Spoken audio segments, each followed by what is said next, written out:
What sets you apart as a nation is what kuntum khayra ummatin ukhrijat linnas. You're the best nation ever brought forth to mankind. Why? What makes you better? Your name, your title, your ethnicity, your language? No, none of that. لا يغرنك تقلب الذين كفروا في البلاد متاع قليل.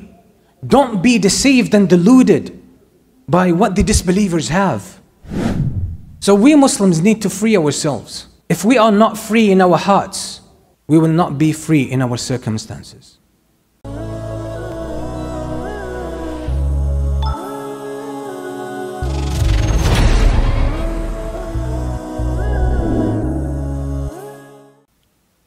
We're still living in this phase.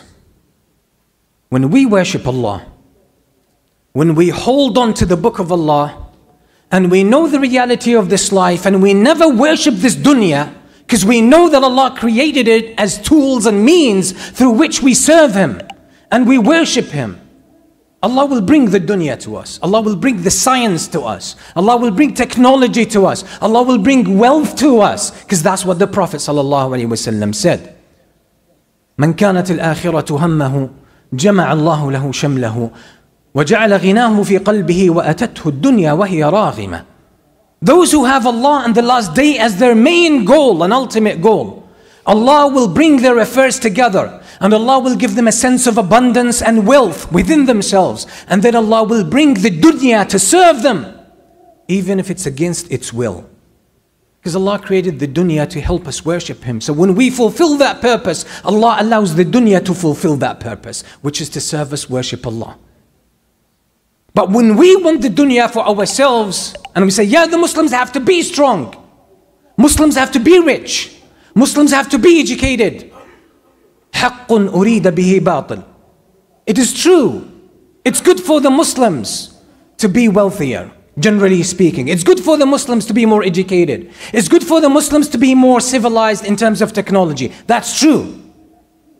But are you seeking this for Allah, or are you seeking this for yourself? But you just found a nice way to sugarcoat it and put it under the umbrella of Islam. Do you treat other matters in Islam at the same level of priority? That would be a reality check. So we Muslims need to free ourselves. If we are not free in our hearts, we will not be free in our circumstances.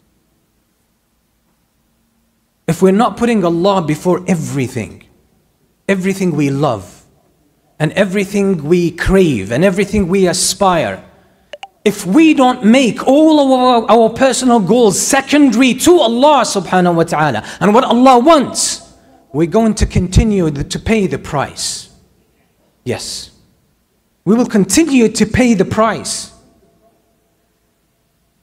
If Muslims don't worship Allah properly, and they don't make Allah subhanahu wa ta'ala their main and their top priority, if they get all the wealth in the world, if they get all the science and the knowledge and the technology in the world, and if they dominate world's resources, will they bring any goodness to the world? No. By definition, no. The name, the title doesn't guarantee anything.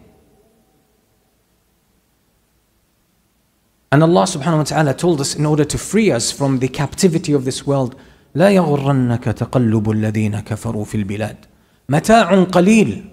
Don't be deceived and deluded by what the disbelievers have. Power, wealth, technology, whatever they have. Don't be deceived by that. It's all short-lived. It's all temporary. What sets you apart as a nation is what kuntum khayra ummatin ukhrijat linnas. You're the best nation ever brought forth to mankind. Why? What makes you better? Your name, your title, your ethnicity, your language? No, none of that. It's the worship of Allah subhanahu wa ta'ala. Is that you become a force of good, enlightening people, guiding them to the truth, saving them, freeing them from captivity for shaitan and the soldiers and the servants of shaitan in this dunya.